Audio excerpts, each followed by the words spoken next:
So for starters, how did you get started on YouTube? What was your story? Yeah. Yeah. So I started, like you said, at the very beginning, when YouTube came out, probably just a few months after it was, a site. I'd been posting videos before that on MySpace before that, which was that was really the first place I could post videos online without having to worry about hosting and finding a server and anything. I was like 15 at the time. I didn't understand any of that. I just had a little, digital camcorder I borrowed from my dad. Um, I've been messing around recording some music in GarageBand, playing covers of my favorite songs and stuff. And I just, pointed a camera, turned it on, uh, recorded a song, and posted it up on YouTube. It was if you ever played Guitar Hero, it Of was Through the Fire course. and Flames. It was the big final song in that game. Hmm. So I did a cover of that. That somehow got like 2 million views right out of the gate Wow, that's on that one. incredible. That's Um, amazing. and then I and then I just kind of slept on it for like a decade. I no, I posted quite a bit on there. I'd say maybe not quite a bit, maybe 50 videos over the next 5, 10 years, Hmm. on and off, posting when I felt like it, posting when I had a song I was really proud of, something I was enjoying.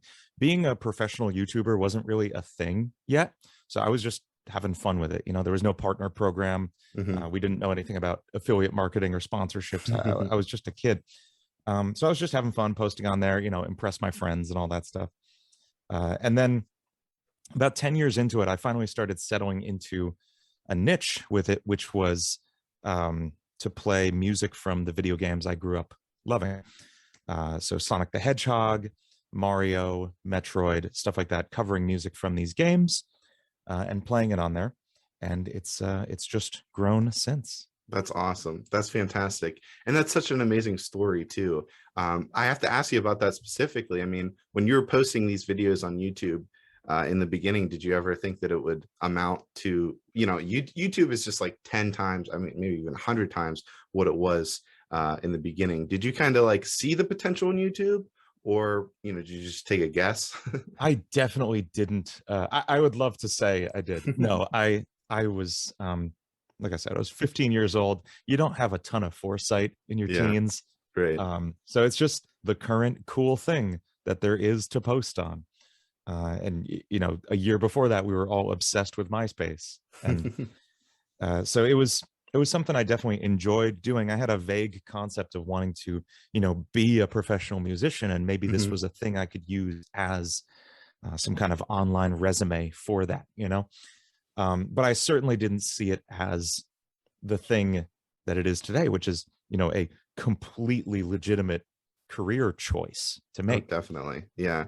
Yeah. So I have to ask you about the, music origins. I mean, have you always been so music oriented?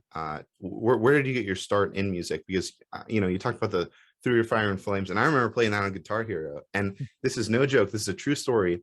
We couldn't, we couldn't afford the guitar, so we played Controller Hero. Oh, So we literally had on my, oh I think it God. was my brother's PS2. Yeah, I was playing Controller Hero, and I was like, oh yeah, like playing the songs with it. But it's amazing how much that game influenced my taste in music. Oh, After playing absolutely. that game, I discovered all these songs from different, a wide variety of artists, and it really influenced me a lot. So what was your like early influences in music? I mean, did you have a family member, a friend? How was that? What was it like? Yeah, so it's funny. I actually really, really didn't want to play music until I was like 12 or 13. Really? My dad is a musician. Hmm. He grew up playing guitar, bass, drums, everything. Played in bands in high school and college, and he was always like, "Hey, you should play music. We have a Fender Stratocaster right here in the closet. You should play it." I was like, "No, no, that's lame. I don't want to do that." And I really wanted to be a game developer. I wanted to program video games. I was programming all through my youth, learning BASIC and C++ and JavaScript, and I got into Game Maker, which is a really popular game development software, and later Unity and stuff. And I still do some of that to this day, just for fun on the side. So video games have always been kind of the core of it, Right. which makes sense if you look at my YouTube channel now. And then at like 13, I was at my grandma's house and just kind of hanging out in the basement, and I found this ancient old guitar. this beat up old thing that belonged to my great grandpa, and I just started noodling on that and teaching myself to play. My dad's like, "Really? We have an American Fender Stratocaster in the closet, and this is what you pick up?" Okay. But I took it from there. I played a ton of guitar, like 4 to 6 hours a day, Wow. pretty much from like 12 to 20 years old, and that's where I put in the brunt of my 10,000 hours, I would say. And Wow. I just dove headfirst into it obsessively because I didn't really have a ton of friends who were musicians. I mean, I did. I had bands I was in and stuff, but Mhm. for the most part, I was alone working on music. They couldn't be at my house 24/7, you know. So I was Right. alone working on music. I'd teach myself to play all these instruments and teach myself to record all these instruments and produce full tracks all on my own. So I could just do it all myself, you know. And that way I was never held back by like, oh, I got to call my drummer over here and get him to do something. Or, oh, I don't know how to play bass. I got to go call Right. Dave or whatever. So I taught myself to do everything. And that's kind of the foundation of what I do now. It's a start to finish production all by myself. And I Wow. just got deeper and deeper into it over the years. I went to school for music. I went to College of St. Rose up in Albany, New York, and learned a lot of music production there, a lot of music law and copyright, which is very important to understand on That's YouTube. great. Yeah. I feel like most people do not understand copyright on YouTube. So it's been good.